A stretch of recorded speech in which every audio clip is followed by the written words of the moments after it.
Controle do apetite versus controle de calorias. Qual é a melhor fórmula para quem quer, por exemplo, melhorar a composição corporal?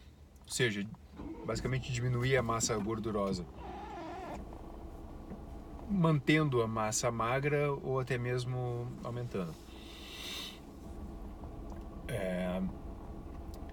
Controle de calorias foi a base e ainda é a base das dietas de emagrecimento desde os anos 70, 80. E apesar de ser um modelo francamente falido, a maior parte dos profissionais que lida com dieta, nutrição, continua prescrevendo. O controle voluntário de calorias, ele não é sustentável, é estressante. Resumindo, se você emagreceu ou não emagreceu, basicamente você vai estar perdendo saúde e condenado a voltar a ganhar peso. O que funciona, se você quiser melhorar a composição corporal, é controle do apetite. Mas o controle não medicamentoso, por exemplo, o controle involuntário do apetite. Mas como atingir o controle involuntário do apetite? É através da composição de macronutrientes da dieta e de cada refeição. O que vai ditar, por exemplo, quanto tempo você vai demorar para ter fome novamente depois de uma refeição, é basicamente a composição de macronutrientes e a quantidade que você está comendo. E tanto para saúde como um todo e para queima de gordura, para eliminação de gordura corporal, e para isso, utilização da gordura, da própria gordura corporal como substrato energético, quanto menor a frequência alimentar, mais você vai atingir esses quesitos.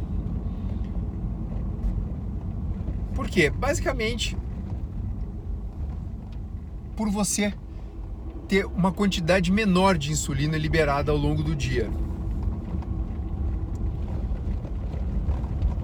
Então, como é que funciona? Por exemplo, se você pegar duas pessoas que ingerem uma determinada quantidade de calorias, por exemplo, mas uma ingeriu uma refeição basicamente à base de carboidratos, ou seja, vamos dizer 90% de carboidratos, e uma outra ingeriu uma refeição 90% baseada em proteínas e gorduras. O que vai acontecer? Apesar de a quantidade de calorias ser semelhante, muitíssimo provavelmente aquela pessoa que ingeriu uma quantidade maior de proteínas e gorduras, ela vai demorar mais para ter apetite novamente. E digamos que essas duas pessoas não façam nenhum tipo de restrição calórica, restrição de quantidade de refeições ao dia, a pessoa que comeu mais carboidratos, fatalmente ela vai acabar comendo mais vezes ao longo do dia. Ao passo que a pessoa que faz uma dieta baseada em proteína e gordura, ela possivelmente vai ter apetite somente 2 vezes ao dia e às vezes 1 vez ao dia só, dependendo das suas atividades, etc, etc. Isso pode fazer, inclusive, com que a pessoa que está comendo mais proteína e principalmente gordura numa determinada refeição, se você olhar aquela refeição, ela está ingerindo uma enorme quantidade de calorias naquela refeição, pode ser que, pelo fato dela de repente passar o resto do dia sem apetite, ter apetite somente no outro dia, por fazer apenas uma refeição, pode ser que ela coma uma quantidade de calorias menor. Não que eu acredite que a quantidade de calorias ingerida é o principal determinante para perda de peso, para emagrecimento, perda de eliminação de gordura, que é o que a maior parte das pessoas que quer perder peso quer, logicamente. Não acredito que seja a quantidade de calorias. Eu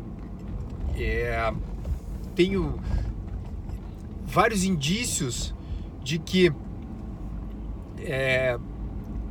mesmo, por exemplo, se você pegar uma pessoa que faz restrição calórica, né, e come uma dieta rica em carboidratos e a outra come uma dieta rica em proteínas e gorduras, muito possivelmente essa que come a dieta rica em proteínas e gorduras e pobre, ou até mesmo na ausência de carboidratos, o que é melhor, o nome disso é dieta carnívora.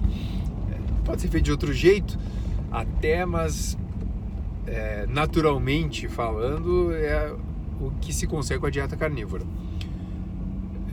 Essa pessoa que ingere proteínas e gorduras possivelmente vai perder mais peso, justamente porque ela tem uma liberação menor de insulina e a insulina, ela basicamente vai ditar qual é o substrato energético da pessoa. Uma pessoa que tem uma dieta que estimule muito a insulina, ela não vai queimar gordura como substrato energético, ela vai queimar glicose como substrato energético. Ou seja, a tendência vai ser manter aquele excesso de gordura que ela tem, né? Ao passo que a pessoa que trabalha com uma baixa liberação de insulina, uma baixa concentração de insulina no sangue, tende a utilizar mais gordura como substrato energético. Logicamente que desde que a demanda, principalmente em termos de taxa de liberação de energia, né, a velocidade, permita isso, que é a maior parte da atividade, tanto física quanto mental, de uma pessoa durante um dia. Mesmo porque uma atividade física, por exemplo, de altíssima intensidade, que seria glicolítica, ou seja, se basearia na queima da glicose como substrato energético, você não consegue sustentar por uma grande quantidade de tempo, né? Por várias razões, principalmente porque você, primeiro, tem sua reserva de glicose, na forma do glicogênio, ela é muito pequena, por exemplo, comparando com gordura. E segundo, que você tem metabólitos que se formam dessa quebra da glicose como substrato energético, o mais conhecido é o ácido lático, e isso acaba limitando o tempo que você faz uma atividade glicolítica. Então a maior parte da nossa atividade diária, ela não necessariamente é glicolítica, embora se você ingere muitos carboidratos e com isso tem sempre uma concentração de insulina alta na circulação, você mesmo em baixas intensidades você acaba utilizando glicose, o que para alguns que estudam metabolismo é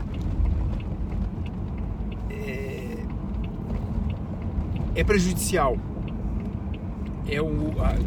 A glicose é vista como um combustível que gera mais, digamos assim, fuligem. Tentando fazer uma analogia com, por exemplo, com uma fogueira, você tem mais subprodutos tóxicos da queima da glicose comparando com a queima de gordura e corpos cetônicos. Então, voltando na questão inicial, se uma pessoa ela quer emagrecer, o objetivo dela não deve ser restringir calorias, e sim naturalmente restringir número de refeições ao dia. Idealmente trabalhar com 2 a 1 refeição ao dia. E é lógico que isso só é sustentável se você ingere uma grande quantidade de proteínas e gorduras. É totalmente não sustentável você, por exemplo, comer uma bacia de frutas, por exemplo, uma vez ao dia. Por quê? Porque você vai ter fome mesmo tendo comido uma grande quantidade, como diria meu amigo Anderson, se empanzinando de frutas, você vai ter fome logo. Na melhor das hipóteses, sei lá, 3, 4 horas depois. Isso porque você vai ter um grande pico de glicemia, consequentemente um grande pico de insulinemia, que vai fazer com que a sua glicemia caia abruptamente. Algumas pessoas, inclusive, fazem hipoglicemia de rebote nessa situação. E essa queda mais abrupta da glicemia, independente de você fazer hipoglicemia ou não, ela vai ser percebida pelo corpo como uma hipoglicemia. É mais ou menos a mesma coisa que você ter uma grana guardada na poupança. Você tem lá, por exemplo, 100 mil reais guardados na poupança. De repente o seu negócio não está indo bem, você perdeu o emprego, sei lá. De repente, de um mês para outro, você de 100 mil veio para 50, se você tem um nível de vida muito elevado, tudo hipótese. De repente cai para 20, não que 20 seja pouco dinheiro, mas a velocidade com que está caindo vai fazer com que você fique em sinal de alerta. O mesmo acontece com a glicemia. Então, a chave é baixa frequência alimentar. Para isso, refeições com alto teor de proteínas e gorduras. Não precisa passar do ponto de saciedade de jeito nenhum. Não. Comer até se sentir plenamente satisfeito, plenamente alimentado, naturalmente, mesmo que no início, pelo hábito de se alimentar com uma maior frequência, você acabe comendo mais vezes do que precisa,